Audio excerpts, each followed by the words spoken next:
G'day everyone. I've just come back from the Holden Nationals and I thought I'd do a bit of a wrap up of what the weekend was like. We had a great weekend again. It's always a great time over there. Todd Foley really puts on a good show. There was 180, I think, entrants all up total. It was hot, it was dusty, it was slippery on the track.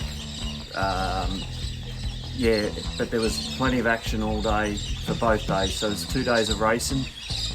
We got there on the Friday night, so I left home or left for Wodonga at about 4 o'clock, I think, or 4:30.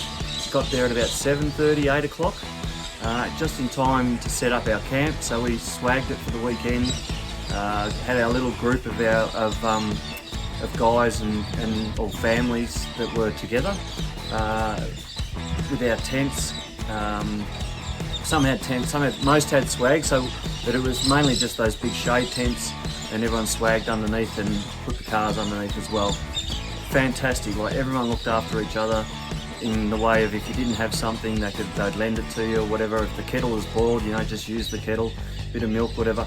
So yeah, it was really good. Beers are drunk, talking shit. It was great. It's what we go to Heathcote Park and the Holden Nationals for. So yeah, got there, set up. It was my wife's first time at a drag racing event. She swagged it as well, which is very unlikely for her normally. So Ginny, you did a really good job of getting through the weekend. We unpacked all our gear so that the car could be set up the next day.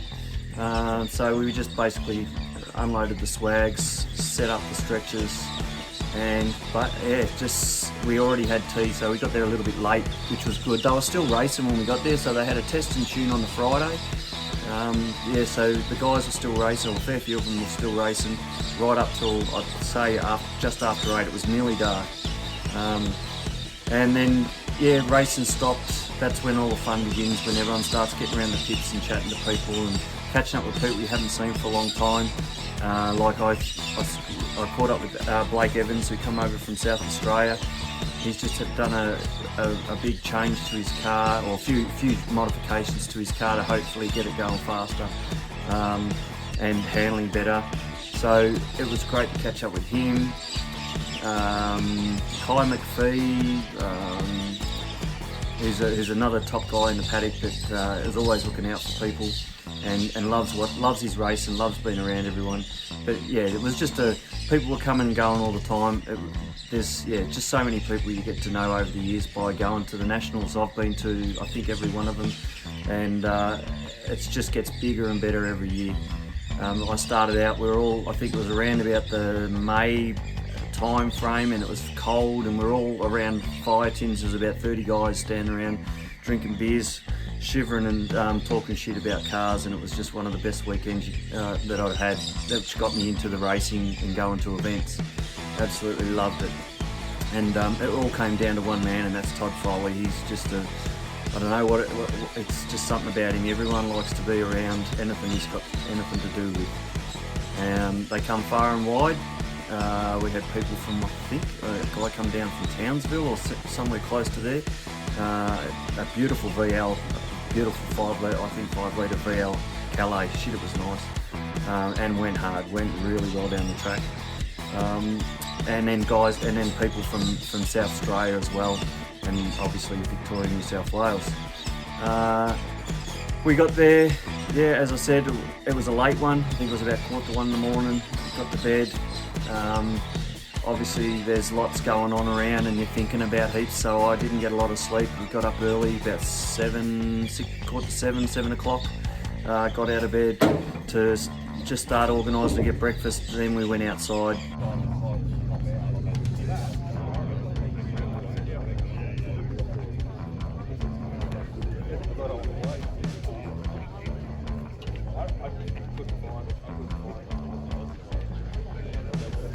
Everyone's queued up to get in, get their wristbands so we can go and get our cars sorted out for scrutineering.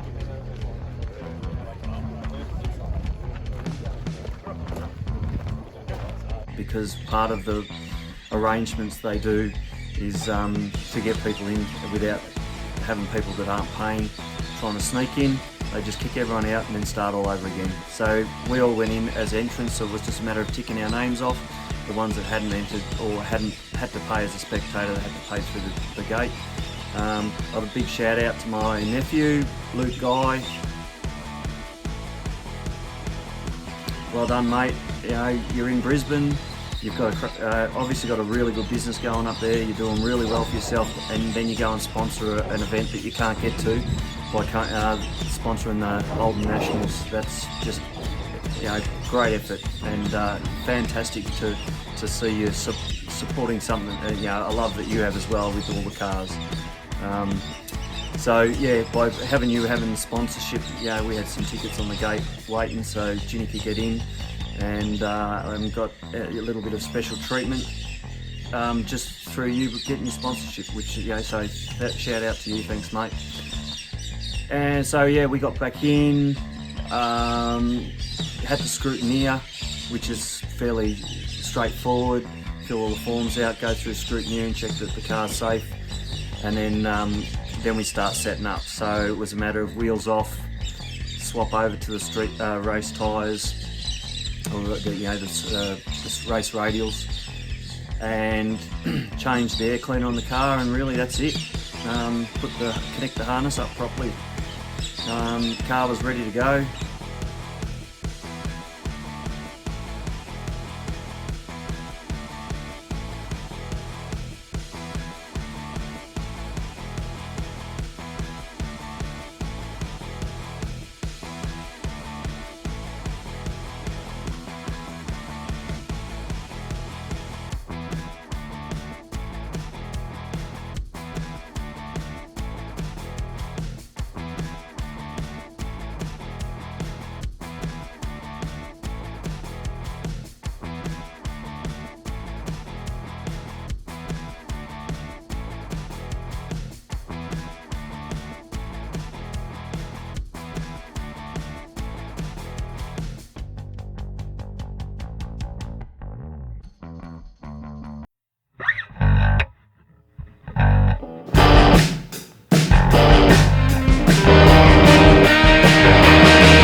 So racing started about 10. We had a driver's briefing about 9:45. Racing at 10.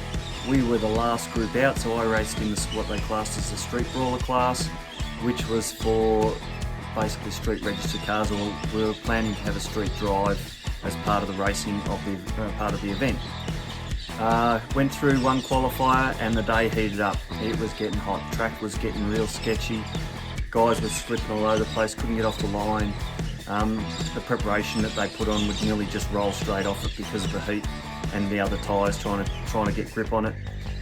So us being the last guys out, and probably we were the biggest category.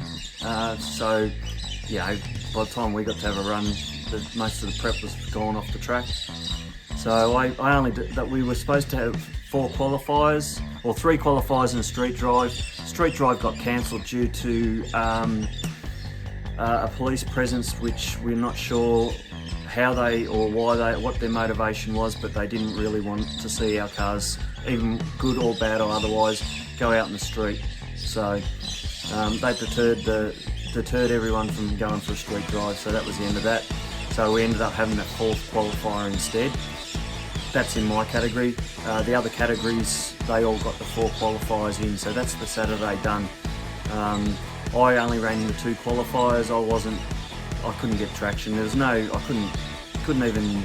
wasn't even worth wasting fuel, I thought. And I had to drive the car home. I was limited on the fuel that I had because I filled the tank up when I left Wodonga. I used that tank for all my racing, and then I had enough to get me back to Violet Town to fill it up. I put another 20 litres in it at the track to get me to Violet Town, and then I filled it up and it got me home. So, you know, the car really runs really efficiently considering, you know, the size of the cubic inch engine plus also the horsepower it can put out. Yeah, very impressed. So, yeah, did that. So that was Saturday done. Again, everyone was buggered. It was so hot. We were all, you know, exhausted from the heat. Drank so much water for the day. And then it was like 9 o'clock or 8 o'clock, 8:30 or something before we even thought about getting something for tea. So we're all sitting around, barbecues were going, dinner was on, beers flowing, talking about the day and how good the day was, and met new people that hadn't been to the event before, met people who've been to the event before and just, you know, come over for a chat because you'd met them again. Yeah, absolutely fantastic. Hardly left camp that night because there was so many people coming in and out all the time.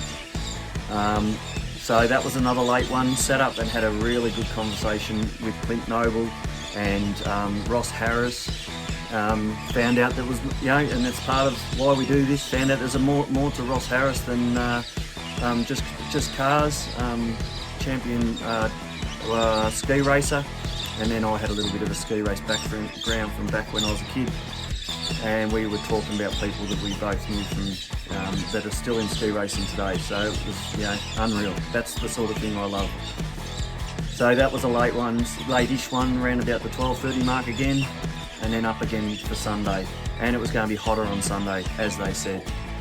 So we did the Sunday race, starting, same deal. Oh, we didn't have to go outside the gates this time. So it was late-ish start, a bit of a driver's briefing in the morning on what the plan was, which was fairly simple.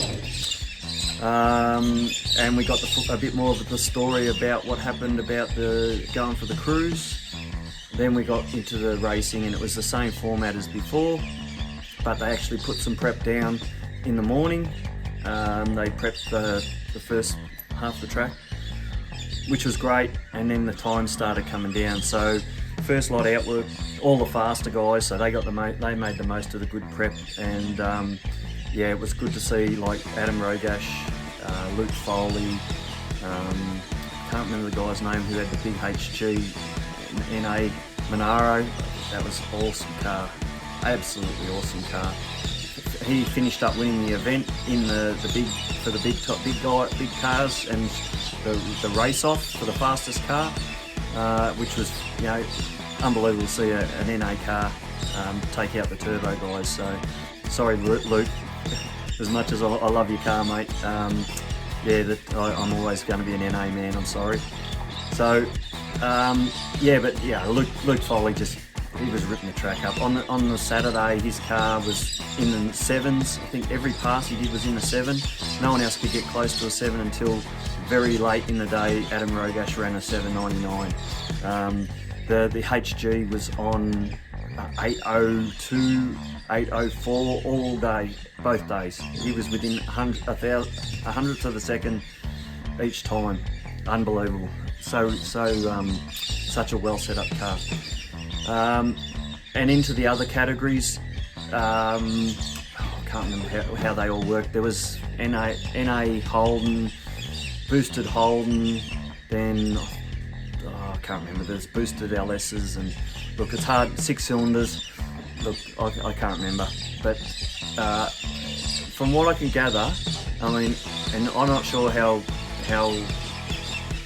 unusual this is, but for 2 days full of racing, nearly 200 cars, 180 odd cars, and we had, I think, 1 oil down, 1 guy lost a tail shaft, which wasn't so bad. It wasn't a full oil down, it was a bit of a transmission fluid way past the finish line, and I think that was the only 2 major incidences. The rest were minor and no track downtime because of it. So that's a credit to the guys that bring their cars that are you know, that put their time in before they get to the track, that they build quality cars to last the event.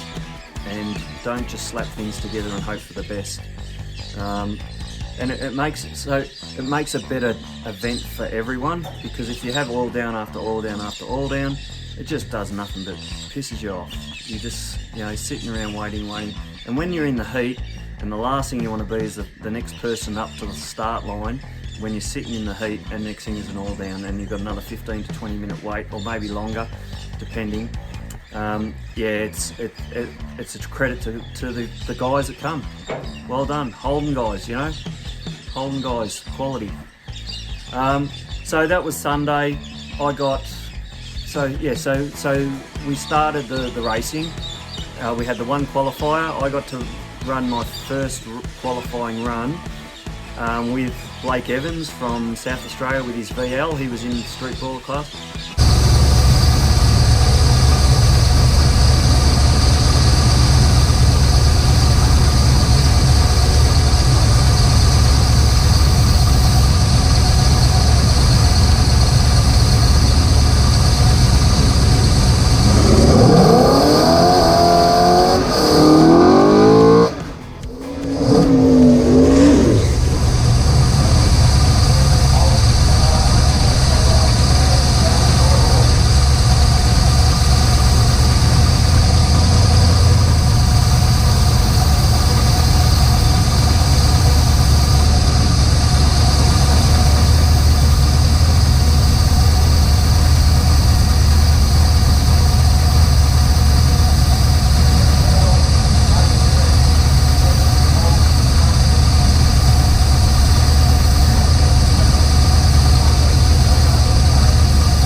His is a turbo 5.3, I think, 5.3 litre.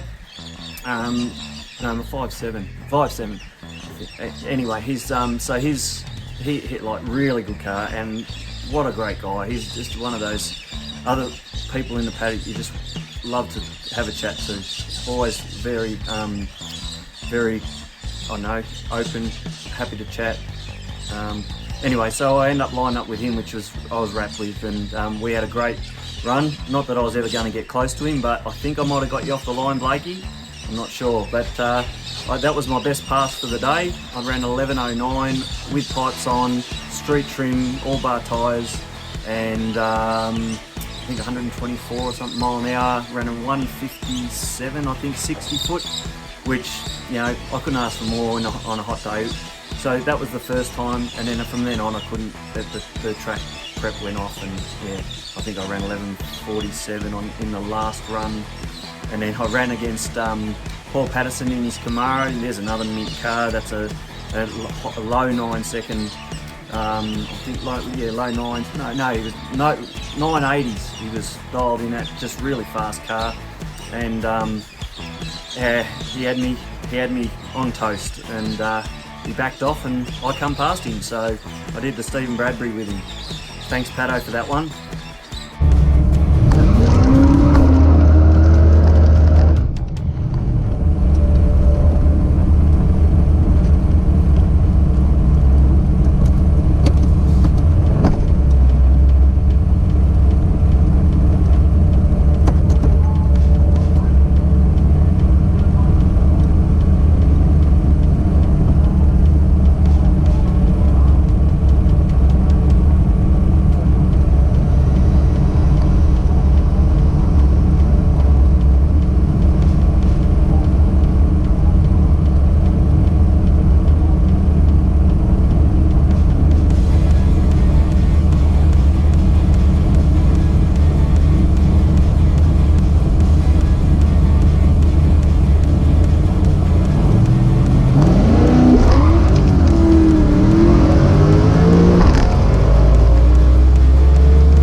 yeah, it was great for him to come back at the end of the race.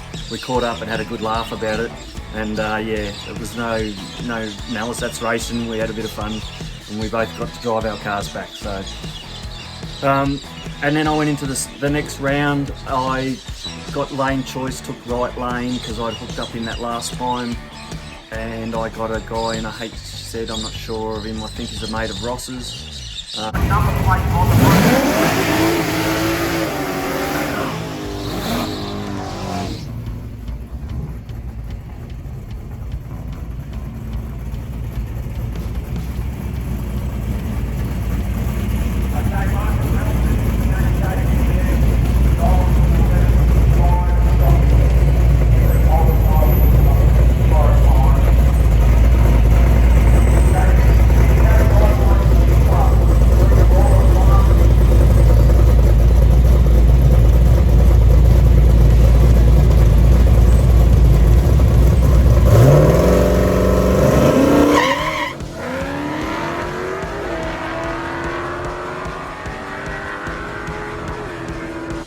and he was dialed in on a 1165. I dialed in 1105 on 1109, thinking I'd run similar to an 1109, and in the end I broke traction. I was behind the 8 ball and he ran away with it.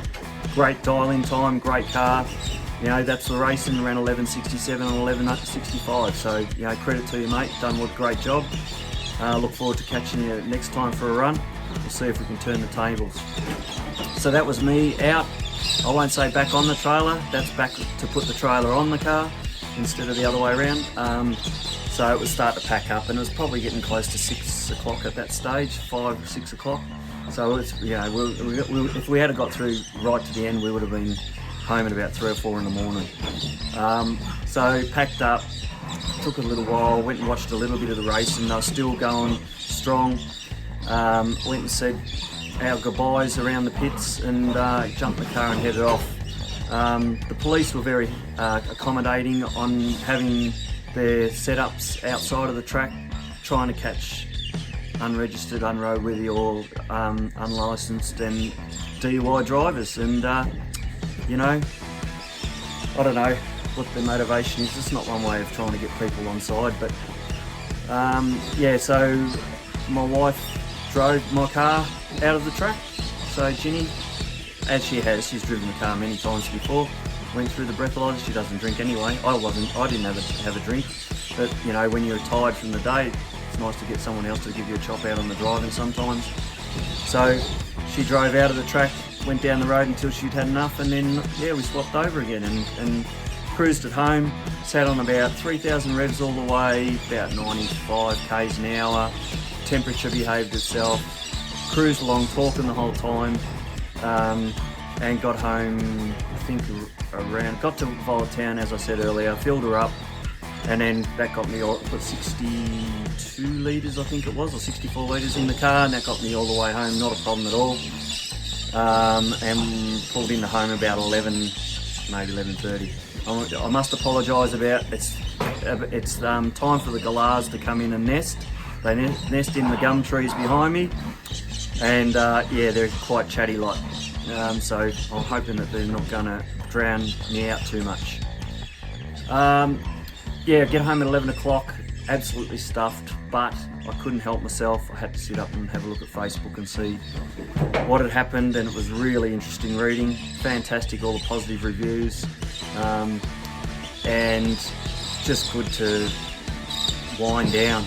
So a couple of beers, wind down, and then go to bed and sleep, have the day off. Luckily I could get the day off work. Yeah, so then have a good sleep in and recover, but just parked it in the garage ready to unpack the next day. So that was my Holden Nationals. Had a ball again. I mean, I don't think anyone can thank you more, but thank you again, Todd Foley and your crew. I mean, I don't know everyone's names, but Dale and Danny, I think it is, who in the staging lanes. Dale, you're there every year. Just love seeing you there, mate. You're always really, really positive. You're not really pressuring people. You just want everyone to enjoy themselves. Keep coming back, mate. You're the best when it comes to doing that stuff. And Danny, same deal, mate. You no pressure. you had everything under control up the long side, the length of the staging lanes. Just perfect. You know, us guys, there's nothing worse if you've got nerves going up to the line and you're getting hassled and pushed and you know, you lose your shit. These guys, absolute professionals. They just love the sport and love being there too, I think. And yeah, that's pretty well my nationals wrapped up. After this, I've got some video content which is going to be of what we did. It may go to a little bit long, this video, so hang in there, it's worth the watch. We've got some interviews with guys that were in our pits, in our camping area. I've got other interviews, I've got runs by myself and Blake. Yeah, and there's a ripper run in there of two of my good mates, Clint Noble and Matty Robinson, having a run together. Absolutely, this is what drag racing's all about. These two guys have been building their cars together, helping each other out right the way through, and actually finally got to run again against each other. I can't really say that because they're very different cars, but just to be on the same track at the start line at the same time, absolutely brilliant guys. Hats off to you. That's all for me. Catch us the next one. Hopefully you click on the subscribe and you like, or whatever it is you do for YouTube, to keep watching my videos. But we'll get to another lot of content out soon.